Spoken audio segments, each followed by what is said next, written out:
All righty, if everyone's ready, we'll call this meeting to order. I'm Randy Heady, I'm the chairman. Don't say I'm trying to kick me off, but until he does, I'm going to stay. No, I'm just kidding. Give him Sam a hard time earlier. I appreciate him filling in for the last meeting. But anyways, everybody having a good day? Yes. Just remember, it's a good day to be a good day. Yes. That's really important. So I'm glad you're here and excited about what they got for us today. Miss Shirley, if you would call the roll. Randy. Yeah. Sam Gibson. Here. Marlon Love. Charlie Whitaker. Keisha Richards. Here. Cindy Putnam. Zach Gilpin. Here. Terry Dunn. Chrissy Paley. Here. Marie Grant. Here. Bill Gibson. Ann Stamps. Michael Burton. Missy Ty. Here. Barbara Wheeler. Here. Bob DePreez. Linda Pastrick. Here. Marilyn Davis. Here. All right. Thank you all. I wanted to mention, it's kind of a sad day. Mr. Hollingsworth is, I know most of you know that he passed, and I just found out about it. Barbara came and told me Monday. I missed the email. That's my fault. But just wanted to remember Mr. Hollingsworth. He was a good board member. I don't know how long he served. He's been on this board as long as I've been on it. Yes, for as long as I've been on. I know a lot of his boards he's been on for 40+ years, serving his community. And if you're in the position of a lot of us, getting someone to just serve on the board is not easy, and for someone like Mr. Hollingsworth to serve that long, that's a service. That's a true service to the community that he represented up in Van Buren. So I just wanted to mention him today. Kind of a sad day. I want to also mention, we're sort of in a sad mood this morning. One of our long-term employees, Charlie Frazier, works in our public transportation department. Charlie and his wife, they're both right around mid-40s, something like that. She suddenly died last night out of the blue, so we're lifting her family up in our thoughts and prayers as well. That was very sudden. They have no clue what happened. Just went downhill in a very short amount of time. So just have to stop and pause and realize sometimes you need to count your blessings. Yeah, no doubt about it. Can I speak also here while we're on that? This past week, we lost a city council member, unexpected, been a former mayor in the past, Rex Tompkins, and been on the city council for many, many years, so. Sorry to hear that, son. We can take prayer requests. I'm kind of used to that, you know, in my other job. I feel the need to have a word of prayer, if you wouldn't mind, and real quick to lift these up. Father in heaven, we do thank you, Lord, for this day, and we are blessed, as Mr. Farley said. And it is a good day to be a good day, but it's also, you tell us it's good to mourn. And Lord, we do lift up these families of lost loved ones that we're talking about right now, Father. Thank you for the time that you've given this world, Mr. Hollingsworth and these other two that were mentioned to us, Father. And we thank you for their service to the communities and what they mean. Do lift up their families, Father, for comfort. Lord, you tell us that you can give us the peace of God that passeth all understanding. And I pray that they'll reach out to you during this time to receive that peace that only you can give, Father. Do remember our communities. There's many people that are sick and afflicted. And Lord, as we look today at how this meeting, Father, I pray that you would guide and direct us, Father, in what we should do. And as we hear from the speakers, Father, Lord, just anoint them and anoint us. And I pray for every community represented here. And we'll give you the praise and glory. In Christ's name, amen. Amen. All right, next thing on the agenda is approval of minutes from the last meeting. Any amendments need to be made if you've had a chance to look at those, or additions? If not, I'll entertain a motion to approve. So moved. Got a motion, got a second? Second. Got a second? Anything we need to change to these? If not, all in favor say aye. Aye. You opposed? All right. Moving on to the next thing, UCHRA program update. Okay, I'm gonna touch on just a few updates for the United Health where we're at as an agency. We're gonna talk more specific about some new funding we've got coming our way, as well as another program we started about a year or so ago. We're gonna get to that in just a minute, but I do want to touch base. Our Empower Upper Cumberland program, we're about halfway through, and if you don't remember that, that's a pilot program, 3 years, $25 million we received back about a year and a half, 2 years ago. We're about halfway through. Did I see Vicki in there? She's way back in the back there. It has a research component because it is a pilot program, and we are almost at our numbers so that we will end that research portion and then start in just simply helping families. And we're really very excited. We're seeing a lot of progress and learning a lot of new ideas about how to help young families struggling. Public transportation is progressing on. I don't know that we really have any major updates. I will say our new software is causing us to be very efficient, and we're seeing the ability to work with our drivers, improve their rate of pay, which hopefully will help us get additional drivers into our program. And then our community services, I'll let Lynell talk about that a little bit here in just a second. So I'm going to stop right there. I'm going to give you a heads up. Before we end today, I want to talk just a little bit about what you're seeing around the region. I want you to think about some problems, because we need to pick your brain before we leave a little bit about what you're seeing in your individual community or in your roles in your community. So be thinking about that, getting ready. So. All right, next, Ms. Linnell. All right, thank you. I'm gonna start with our dashboards. You've got March and April dashboards. You can see that in March, we finished up our water program funds. We served 573 folks in the month of March. And so you'll see for April that will stay on the dashboard as zeros until our program, the federal program year ends at the end of September. Then I'll pull that off the dashboard. That's just so to help me keep comparing apples to apples and oranges to oranges and not skew my data. But you can see that we were kind of slow in March with regular LIHEAP, but boy, look at April and those numbers and the individuals that we served. So April was a big month for regular LIHEAP, but I think, April, what most of our staff, everybody spent their time on was some rental assistance programs, able to help 195 households. It's been very labor intensive. There's been a lot of behind the scenes work working with that, so I do want to brag on all of the county staff. In addition to the community services staff behind the scenes, we've actually pulled folks from different county offices to help us, and it has worked really well. We've actually found different skill sets and things that staff have that maybe we'll be doing special projects and things like that. So that has been fantastic. Something that we're really interested in, that we're talking about trying to move people up and out of poverty. So one thing, we're forming a partnership with Clinch Powell to try to start working on individual counseling to learn to budget. Not a budget class where everybody's in there and you're getting general information, but one-on-one sessions, so it's really tied into your budget and how you spend your money. So we're starting this very slow. Created a flyer for Putnam County. Folks will reach out to the representative from Clinch Powell directly, and then they will just be utilizing our office space. So we're going to start slow with this, see how this works, and then hopefully it's going to prove what we think, that this will help folks to get some of that individual budget counseling, and we can make this more broad across all of our counties. The last thing that I wanted to touch on was monitoring. The Community Services Block Grant did just go through our monitoring. Overall, they're very pleased with the way they run their program. We did have one finding. Not all of our policy council members signed their conflict of interest forms. So you'll see that we've laid that out. So we're gonna pause at this moment. I know some people have already signed them and sent them up, but if you hadn't, if you can take this time to sign that form and just pass them around so that we can make sure that we have those. And basically all that does is say that you're not making money off of being on this board. About being on the policy I know we council. do some travel reimbursement, but you're not getting any material gain. And so you guys are lucky folks, so everybody that's not here today, we will send them an email, and then if we don't get them, then I will probably just be going to their office and chatting, and hopefully trying to get a copy of that form.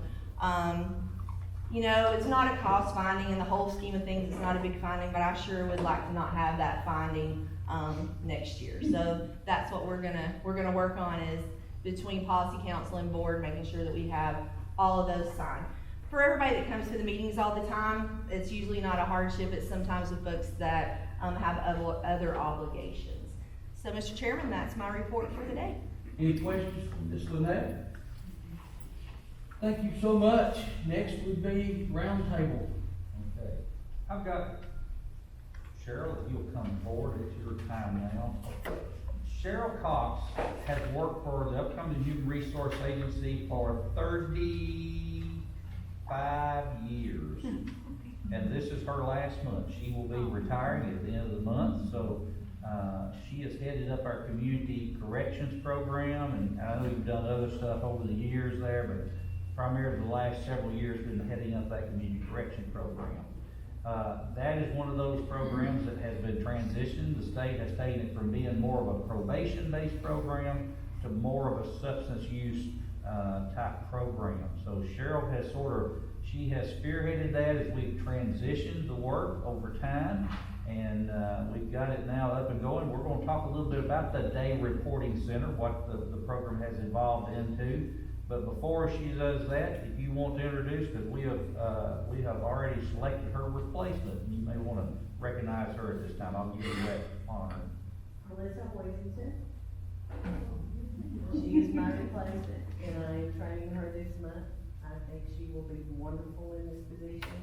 She's very knowledgeable. She came from, volunteer behavioral health. So, I'm very pleased with my replacement, and my team will be too. Not that anyone could replace you, but.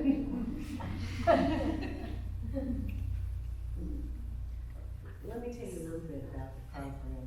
You know, it's been around for 38 years. I've been in it 35 or 2. 2 years ago, they redid the grant, and we are still supervision, but we are drug and alcohol related, and we started 3 DRCs. There's one in Smith County, and that covers 5 counties in the 15th Judicial District. One in Harry Putnam County, that covers 7 counties. And the one in Warren County covers 2 counties in that district. Now, because of how wonderful Holly is, we have transportation to get our people here at home, to work, whatever, but, And let's clarify, these are individuals that come through the criminal court system, the state court. It's not general sessions at the county level, but it's criminal court that, have been deemed that there is the possibility of getting them rehabilitated rather than incarcerating them. I'm sorry. That's all right.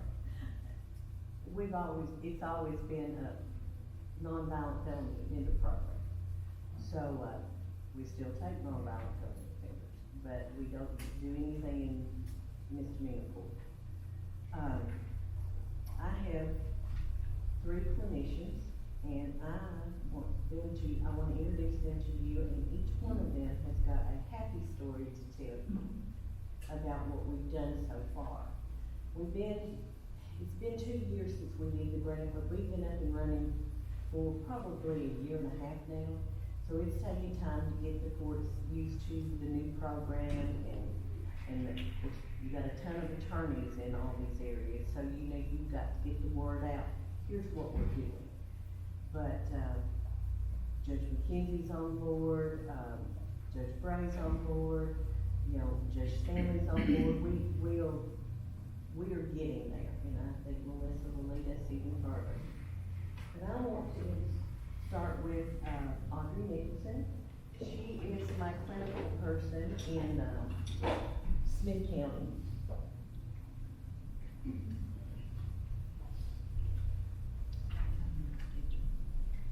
Hi, I'm Audrey Nicholson. I'm a licensed clinical social worker for Smith County.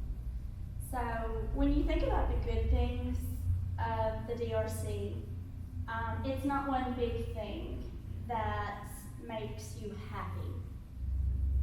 It's often an accumulation of a bunch of small things.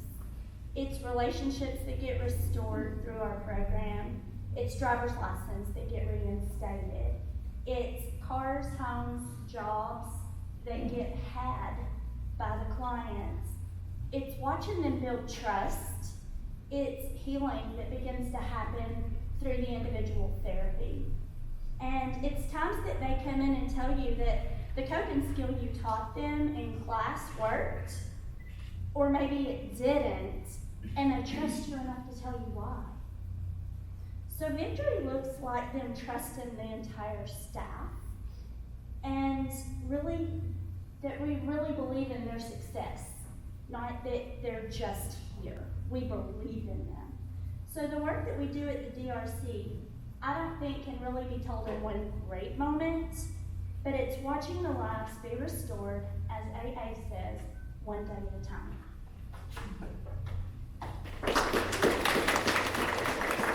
Next, I want to introduce Christy Nukes. She is my ward clinician. So, building on what Audrey said, I'm Christy Dukes, I'm a licensed professional clinical mental health counselor. We do similar things, but just she's on the social side and I'm on the clinical counseling side. So building on what she just shared, I'd like to take you on a journey of a family that I've accepted into Warren County. We have, both of them will be graduating from the program this year. They're cousins. They didn't plan it. We accepted the male cousin first, and then a month later the female cousin, and they didn't realize they were both going to be in the same program. But their stories are very similar. They grew up in a home where the parents were struggling with addiction. Both of their mothers were absent from the home. The fathers also were absent from the home. And they were caught up in a felony cycle in the system, all drug related. They were trying to make ends meet, so they sold drugs. So it's all adding to our community problem. They came into the day reporting center and they found a group of people who believed in them and who weren't out to catch them doing something wrong and put them back into the system. They found some people there who were wanting to support them, plug them into resources, get them a safe, secure housing, which is huge in this population. Counseling, Linnell was talking about the financial one-on-one. We did financial counseling, employment counseling, mental health counseling. We plug them in with prescribers if they need additional mental health prescription services. So we do all of these things, and these two cousins today, they are both employed. The female she just accepted a job promotion, making $18 an hour. She never thought she was going to get there. I've done family counseling with both of these with their respective families, the mom of the male and the children of the female, and we have restored connections to their families. So now they're getting along, they're communicating, and they're learning how to love each other in a healthy way instead of toxic. And they're driving, they're supporting other people in the journey. They're just absolutely heroes in my book. And every time we bring in a new client, they gather around them and support them and encourage them, and they tell them, hey, this is how I did it, so you can do it. Thank you. Next, I'd like to introduce Kim Harrington. She's here in Putnam County. So I want to say that the job that we do is very rewarding and stressful at the same time, but definitely rewarding. We have several participants, most of our participants came from a childhood with drugs, alcohol in the home, totally dysfunctional. Maybe they can't remember a time when they weren't addicted to a substance. And what we get to see on our end is to totally be rehabilitated. And so I'm going to talk about two participants just really quick, no names mentioned or anything, but I just want to tell you how far that they have came in their journey. The first one came directly out of jail to us,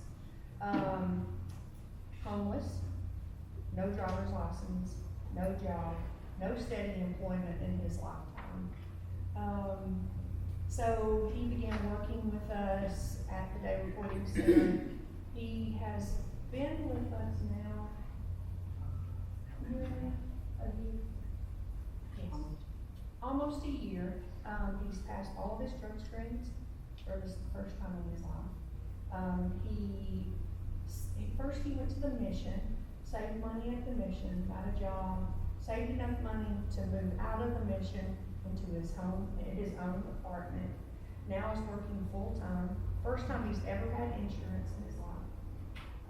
And so the life that he leads now is totally different than what it used to be. I want to add that when we got him, he came from a crack house, straight to jail. From jail, he went to the hospital because he has diabetes. We didn't think he'd ever show up, we thought this one is hopeless.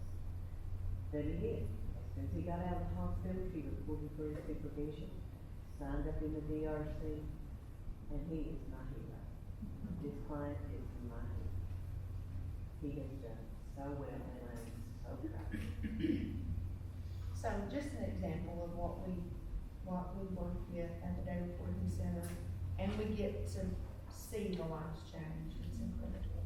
So, thank you for that.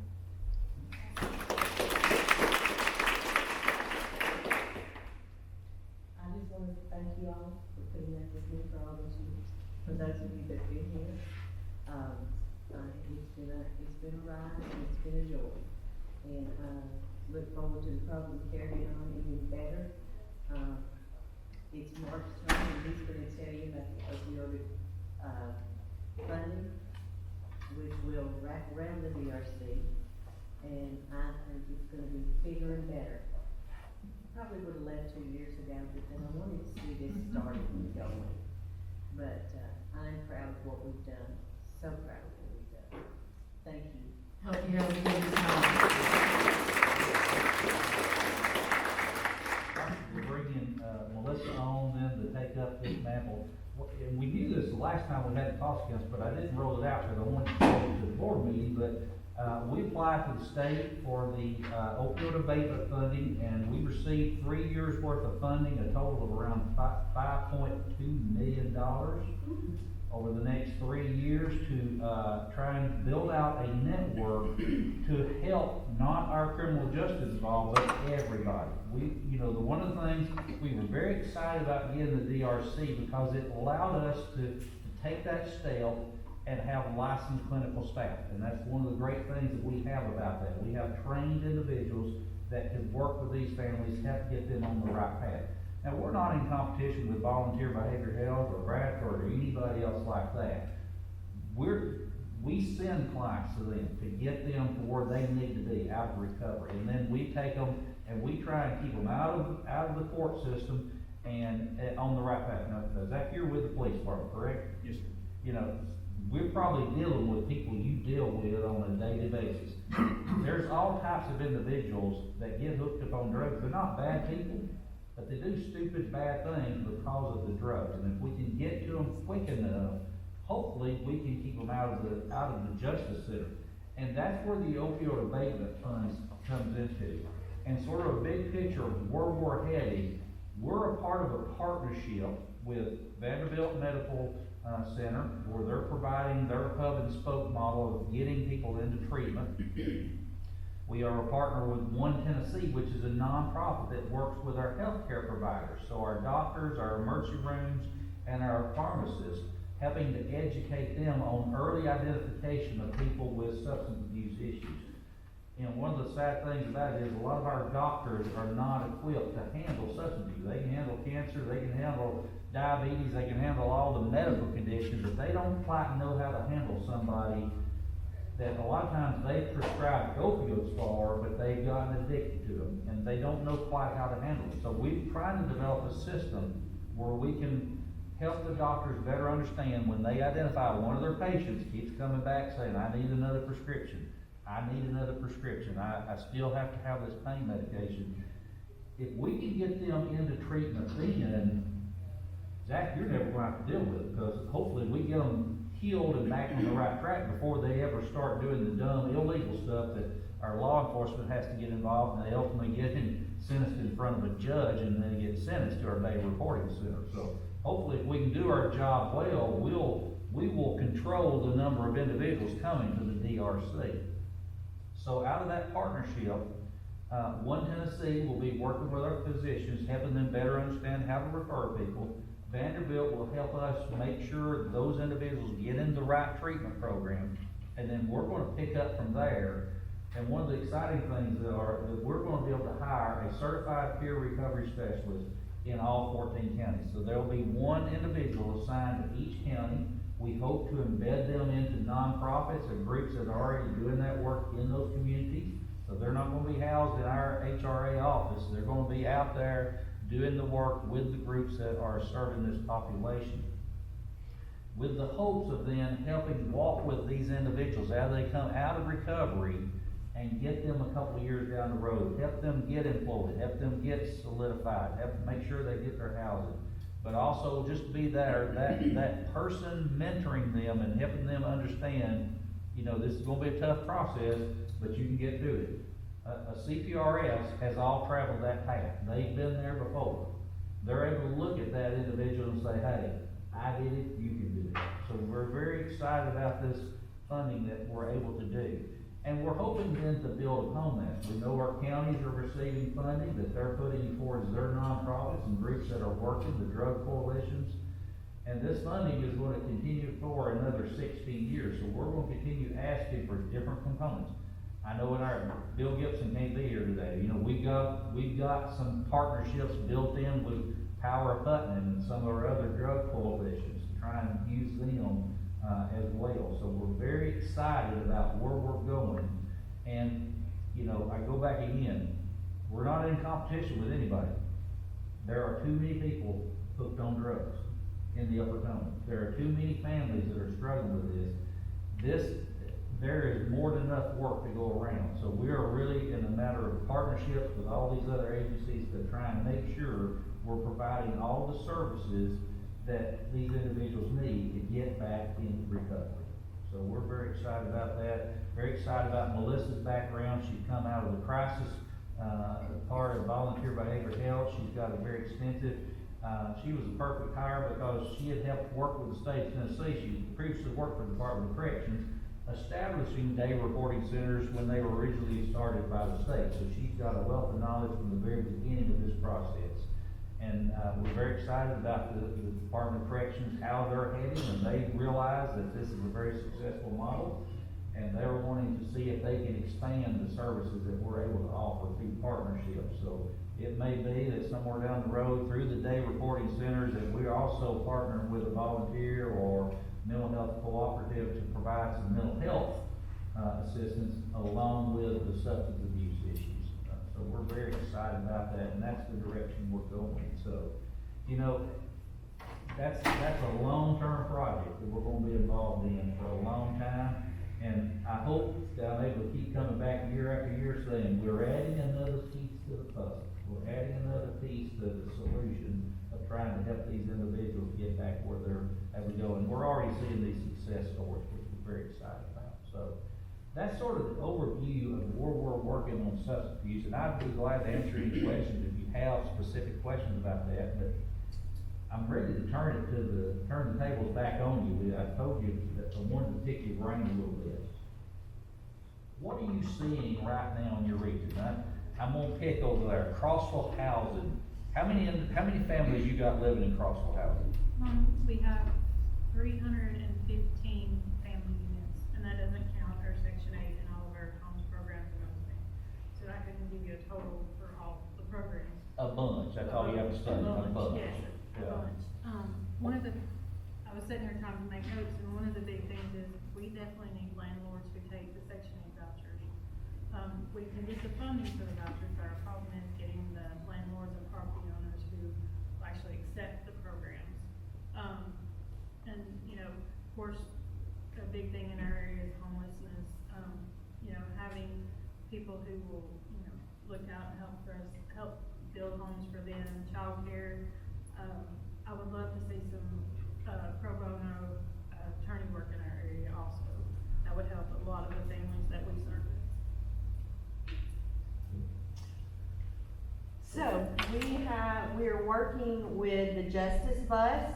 And have you started seeing those flyers? So that is our first attempt. Hopefully, we can get some work done that. We're partnering with them. They're gonna come to our July commodities event up in Cumberland County. So hopefully that's gonna help, cause that's very needed up there. Yeah, we're so excited about that. We've already, I've already referred a couple of families to try to make sure that they can get time off to come and take advantage of that. We're excited about that. That was good. Anything else you can think of affecting those families? Just rate increases have really put a damper on us, you know, so it's just pretty much what everybody else is seeing right now. It's just a lack of property and a lack of affordability for families. So like if we can get them approved for Section 8, then we're looking at properties that are just above our payment standards, and the families can't afford to cover that cost. So, Marie, I know you work with the senior population. What are you seeing, or any issues you're seeing in our senior population? You know, there's always, I mean, I think that the transportation has improved incredibly for the seniors.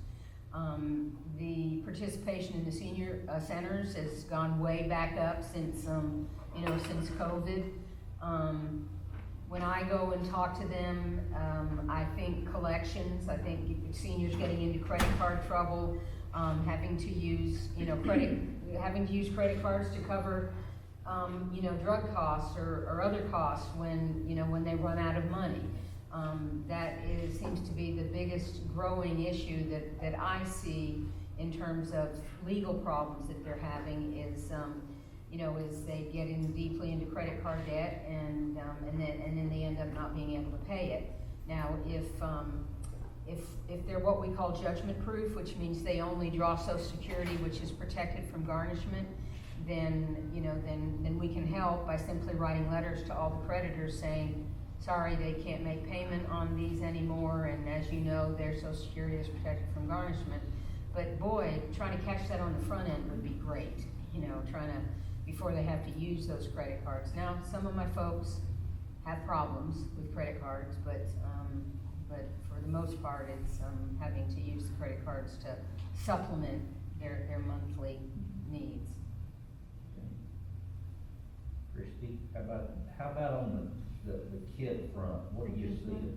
I would say, childcare continues to be an issue, both in access and affordability. Housing, you know, just the rental, the cost of housing overall in the Upper Cumberland. When families are paying over half of their monthly income towards housing, it's a big burden, so housing certainly. And then really, you know, in Upper Cumberland, we have one of the highest infant mortality rates. And I think that's attributed to lack of healthcare and accessibility again to the hospitals in our area. You know, one thing we're looking at, a couple of things you brought up right there. Of course, childcare, we've been working on that. We're very excited. The state, the General Assembly has ordered their research arm called TASER, long abbreviation, but anyway, it's the research component for the state of Tennessee. The legislature, through a bill offered by Representative Williams, one of our local state reps, commanded them to do a study of child care and all the problems going on. We're very excited because we believe that is going to be a good first step to straightening out the child care bureaucracy that exists. And I know Rosa Smith has done a lot of work. We've got a call with Pastor in the morning to talk about what we found on that. Housing, you know, it's another, you know, the deficit, what we're starting to drill down and find out, a lot of the root cause is those young families, the young professionals that are just now getting out of school, getting their first job. They don't have a place to rent, and they're renting places that normally would have been taken by some of our lower income and the families that struggle a little bit more.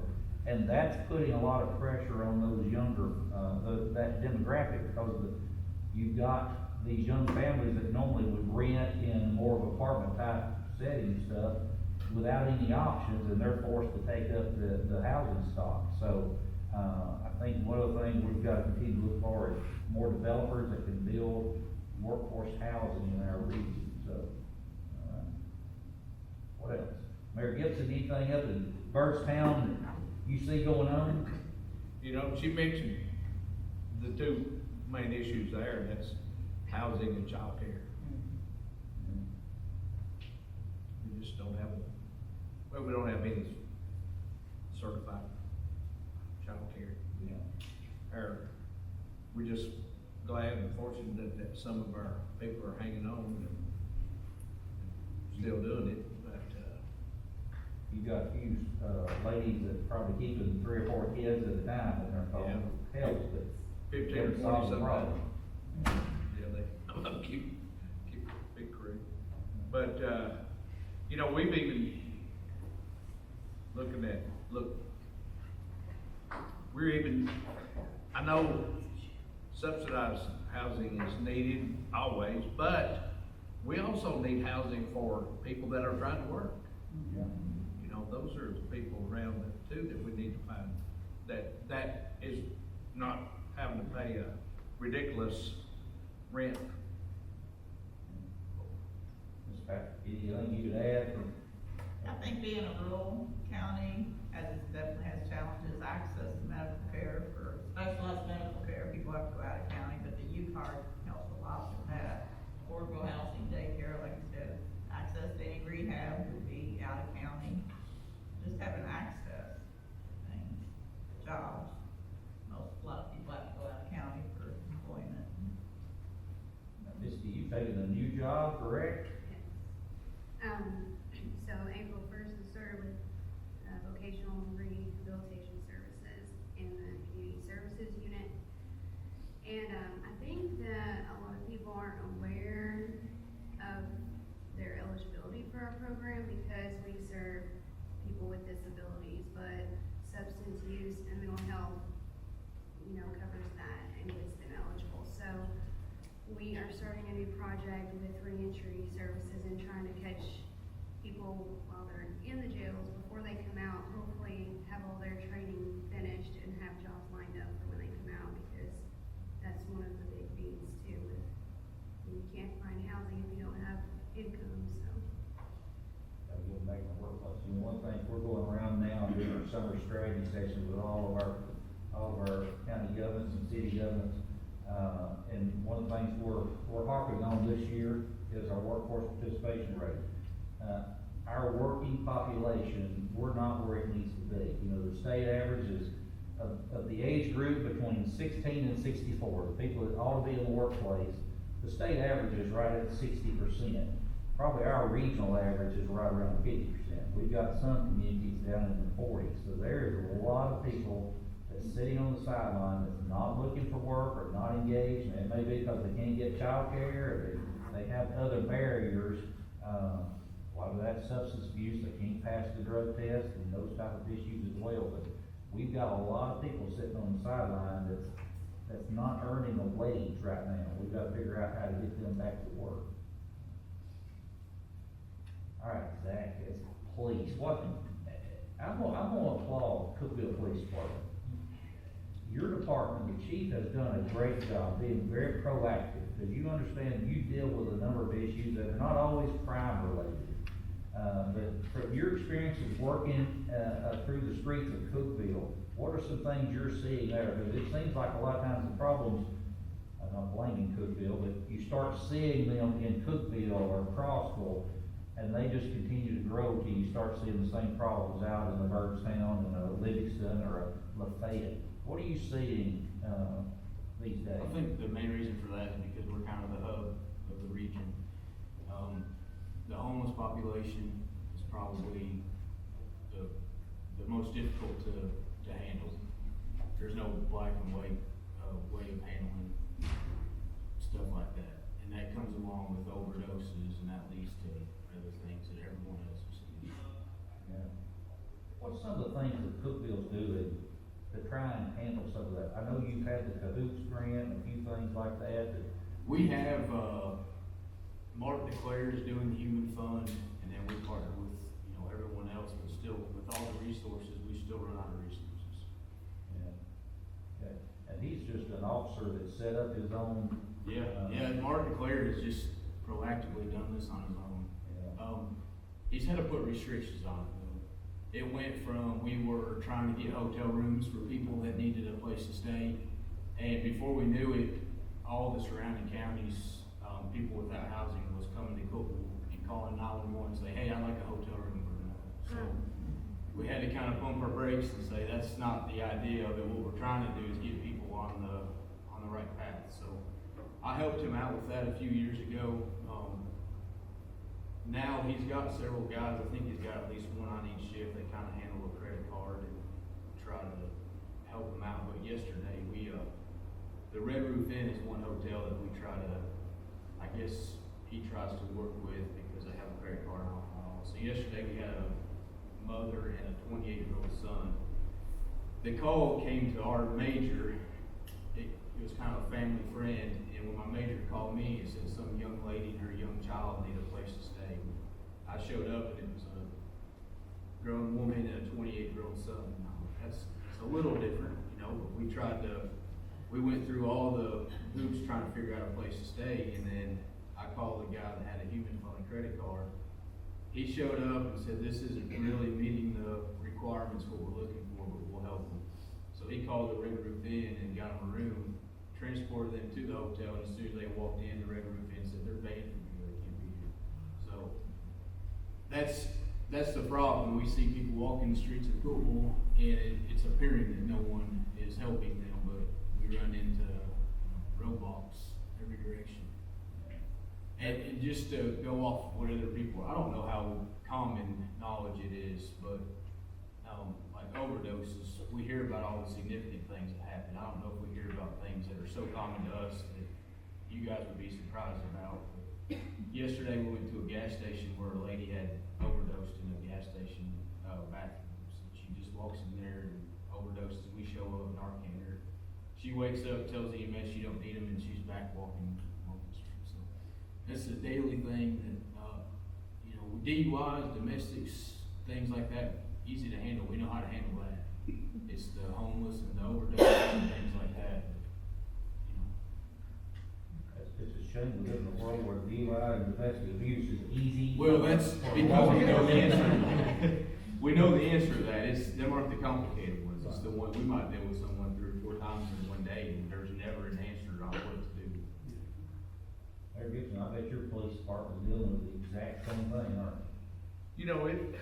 I'm just sitting here thinking, how do you deal with people that do not want to help themselves, will not, refuse to? I mean, churches and people have tried, and we're small and we're just beginning, like you say, it kind of dwindles down to the smaller communities, and we're just beginning to get the homeless. I don't know about Jackson County, but we're beginning to get them. The churches and things are trying to help, but then you have some. Hey, we've got you a job. I don't want a job. I don't, all I want to just camp out here or walk the streets or sit in the library or go to the city hall or somewhere and try to use the bathroom and cut my hair in the bathroom and leave hair all over the place. I mean, what do? You arrest them, but what can the law do? Unless we come up with some way of, because they're not going to help themselves. All they're going to do is be We burn up on Scenic Drive behind Cookout off of South Jefferson. At certain times, there was upwards of 150 people that lived up there, just intense. There was villages. They actually appointed a guy to be over their village. It was like a small town.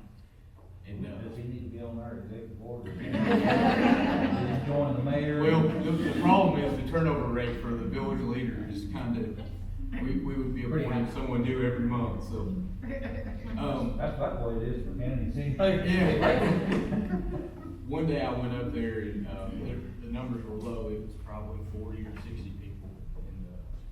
And I was talking to several of them, just on the patrol side. Currently I'm a patrol sergeant, but I've had different roles, and I think I'm moving into a different role, and I'd like to talk to some of them after today to see if, I think I'm moving to be over narcotics, to be over our narcotic unit. I'd like to try to get one-way passageway to them, rather than going through the court system all the time. But one day I was talking to them up there on the hill, and, there was, like I said, 40 or 60 people up there, and none of them were from court. So what happens is you see these trends where churches, they think they're, and they are helping, they think that they're trying to get them in the right direction. But when they hear about, now the good spot for churches to deliver clothes and money and food to one certain spot, all surrounding counties go to that spot. And the owners of it found out, the owners of the property on Scenic Drive, they found out just recently that this has been going on for about 4 years. They lived in Andersonville, like, they had no idea. So they were told by the city of Cookwood, we need to get this cleaned up. And, so it's kind of up to them to go up there and with all the large equipment, and no one here would believe the amount of stuff that was scattered throughout. It just leads to that. So now you're seeing, I think people catch on, and then once the resources shut down, they start going to different counties looking for it. So I think if we were to ever solve the problem in Cookwood, we would just make the counties around us worse. Because really, you know, that part of it is just gonna keep spreading and get pushed around. The way we try to handle that is, we say, now look here, you're in court there, and if you'll go somewhere like Cookville somewhere and not come back. Yeah, they'll feed you down there, house you. That's where I'd go. If anybody besides someone from Birchtown were to say that, I think they're kidding. Well, I was thinking, we do have we have people who are just kind of using their own time and volunteering their time and services to go bring the basic needs, food and clothing to campsites and stuff. But if we could get service providers to visit these sites, maybe that could be a potential solution, because there may be 30 people, there may only be 1 or 2 that take the service, but eventually, you know, that's, at least we're trying. So I think that's a great idea, it might work, but I know in Jackson County, there was a count that they took services to, and they said, oh, no, you're not. You're leaving. They don't want what you're offering. I mean, I'm not saying they're all that way, but they are, this particular site let them off. Yeah, that's the unfortunate thing, is not everybody wants to change.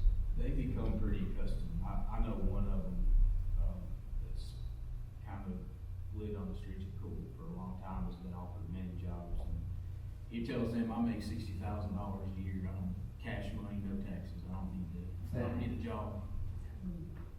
And it's because. Need to change professions. Marie's ready to sign up. If you don't work, that's a great deal. Well, yeah, when you're, and that's why the city tried putting up the signs that we're saying, you know, it's, without trying to, sound inhumane, giving money doesn't always get them in the right direction. Absolutely. Handing them money is just getting them to come to work tomorrow and staying in the same location. It's not going for, it's not getting them on the right track. Maybe if we offer people that are homeless, offer them a job, an application, and say, look, if you don't want a job, that's your business, but if you want our help with food, clothing, shelter, you need to help yourself and get a job. And not, you know, just totally, if they don't bring back the application and they're not gonna do their part, then don't even help them. I think that would put a stop to a lot of it. It's tough, I'm gonna tell you. I think the key is we gotta be more proactive and start working with our younger clientele, because that's what's happening. You know, we were talking in one of our strategy sessions yesterday. You look at the demographics, young males, we're losing young males in it's not just in the Upper Cumberland, it's a nationwide problem. They're not going on to higher education, they're not moving into the workforce. We don't know what's happening, but our young male population is not developing the way they should be. I know we were looking at a fatherhood grant, a few things to try and do there, but that's not an easy solution. But we've got to start early on. You know, our Empower program is dealing with 75% single moms raising kids all by themselves.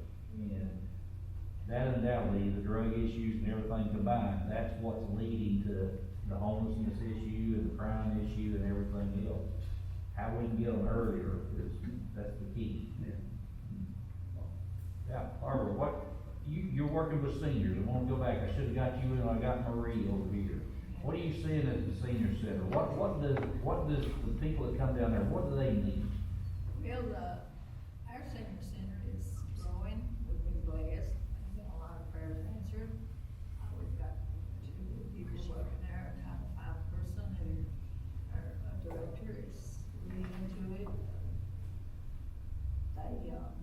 They're so cooperative, and of course I cook the poke salad for the samples at the Poke Salad Festival, and I'm going to offer next spring, starting in February, we're gonna put a page up through the Poke Salad board, and we're gonna teach people to do poke salad from the field to the table. Cause there must have been 100 people asking me how to cook poke salad. Who else eat poke salad? How many people like poke salad? It's really good scrambled in eggs, ain't it? Peter, I think we're the only two with our hands still up. I only had 2 people out of all, I served 3 crock pots. Had 2 people that told me that they could eat it, they could learn to love it, but it would be something they would have to acquire a taste for. But everybody else is right. That's just them being polite, saying, oh, no. It was, even a little baby, this lady was feeding this little baby, it was like maybe 8 months old. Oh, goodness. And she was feeding it, and I said, I said, ma'am, she must have fed it 4 or 5 bites, cause it was just eating that poke salad like you wouldn't believe. And I said, ma'am, I don't tell you what to do for your child. And she said, well, this is my grandbaby. I said, well, poke salad is an herb. And I'm telling you, it cleanses your liver. And I said, be careful how much you give that baby. You may have, it could be hospitalized for eating, And she thanked me for telling her, but I said, poke salad is a weed. She said, well, I've always heard it was a weed. I said, well, it's a weed, but all herbs are weeds. And it's an herb. Poke salad is an herb. But I didn't like it when I was young, but my grandmother always told us, eat 3 messes of poke salad in the spring and you'll be healthy all summer. And so when my mother made the poke salad, I never remember when I wanted to do anything to disappoint my mother, so I always eat a little bit, but man, I hated it when I was a kid. I did not like it, but I love it now. The biggest issues I hear with seniors is medication. How do I afford medication and buy groceries? Okay, that's the big thing. Trying to do the 2. The second one is healthy eating. Because seniors, so often, I know since we've got the empty nest, and I'm not one of those that regrets it, I like it. But it's easier to cook for 4 or 5 than it is 2. Yes, or 1. Or 1. And so what you do is you end up eating what's really easy. Honey buns. Cereal. And I'm telling Oatmeal, you, cereal. you get a certain age and that sugar meter just goes like that. You just want nothing but sugar. So, and then you bring in, for instance, UT Extension has this FCA person who comes in, but most of them don't want to learn how to cook healthy because, number one, they don't want to cook. Because it's hard to cook for 1. Yeah. It's just, so that's what, I see that on my side, with the church and as a county mayor. It's a real issue. And, I've got a senior center that, when Barbara's a part of Fairview, they love for her to come in and give them healthy teaching. You got another one, they're like, no. We don't need to be taught to eat healthy. We're 70 or 80 and we're gonna continue to eat the way we've been eating. And I'm not saying that's a bad thing. I'm saying, how do you fix that? on the drug side, I wanted to say, you know, workforce is an issue, okay? We have an untapped workforce it's incarcerated or it's on drugs. And that's just a fact. But I don't know how you fix it. If we sat here and talked about all the issues, I mean, they come into church, I need a place to live, I need help, but they really don't. The ones that do, and I don't know about y'all work in the field more than I do, as a pastor, I mean, I usually pick out who really wants the help and who's looking for a handout. There's a difference. I want to help you do better, but I'm not going to give you a handout and a handout and a handout and a handout. I'm not that way. My kids didn't get it. If I'm not going to give it to my own kids, why would I give it to a stranger? So I'm just not. It's not who I It's just am. enabling their That's pattern. all you are is an enabler. I'm gonna tell you, as a region, one thing we have to step up to. Our General Assembly, we've got great state reps and state senators.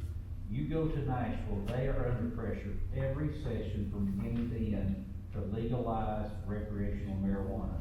If that happens, It's what's that over. gonna do? It's over. I mean, we're gonna have tons of issues if that happens.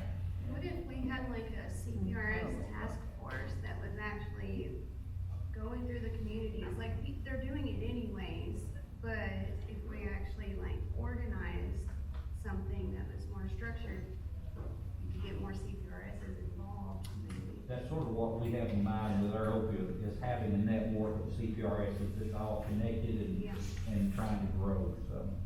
Don't misunderstand me, I'm all about helping people, and we do help people. And you pick out that one that's really gonna benefit you to help, get them an overnight stay, right? You get those people in an emergency situation. You also find those ones who are kicked out of there for a reason. I mean, there's a reason why they get banned from the regular freedom.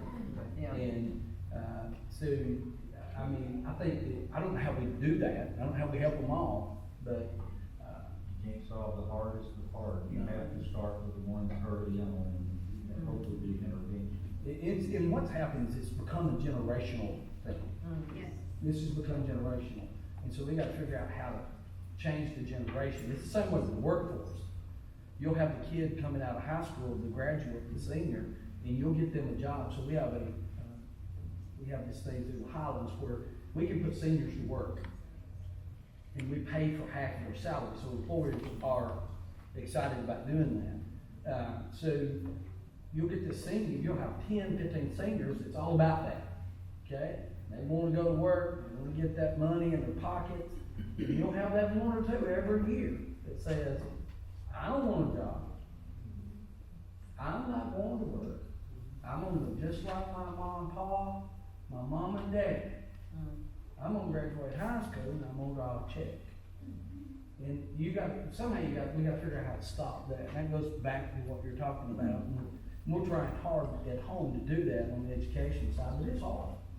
It's like, you know, if the homeless people, if they have children and small children, and they tell people, you know, they're trying to help them, and they tell them all kinds of garbage about trying to get a house and or an apartment and stuff. They're teaching their children this, and it's just gonna keep growing and growing and growing, and then their kids are gonna say, well, we done this, you know? And it's just getting out of hand, it really is. Hard cycle break. I've got one more quick question, you don't have to all answer if you don't have anything. Are you seeing any new programs that popped up in your community somewhere where you're at, that you're sitting there going, hey, that's a great idea? We have several at the Senior Citizen Center. Uh-huh. Our UT Extension person is doing a lot of projects in our center. We're in right now a transition of a computer program, introducing people to computers and how to go out and delete and stuff. Because some people don't know that, how to do that. We're in a 4-week program of that, once a week. We got something going on out there just about all the time. And Misty, has had people come in and ask about housing and stuff. So she is more familiar with that than I am, because they usually go to her. But, they're doing a great job. And we're having more and more people. Of course, it's been raining in our attendance has been down a little bit, because people are so far behind with their work, I'm sure they're doing their work up, you know. I love it at the Senior Citizen Center, we're doing well. So vocational rehab is, in other areas already have it established, but we're also working on, youth camps during the summer and getting those children who are in foster care to try to tackle the other end of the spectrum and basically getting the youth skills that they need, that they may not be getting at home with their families, and getting them trained and ready for the workforce, you know, and showing them the incentives, getting them educated on just real life skills.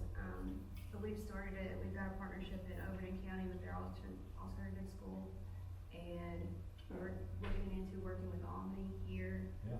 So, I mean, I think that's That's a exactly great what, program. and I love the DRC thing too. I think that's one of the best ones I've seen in a while. Anybody else have anything?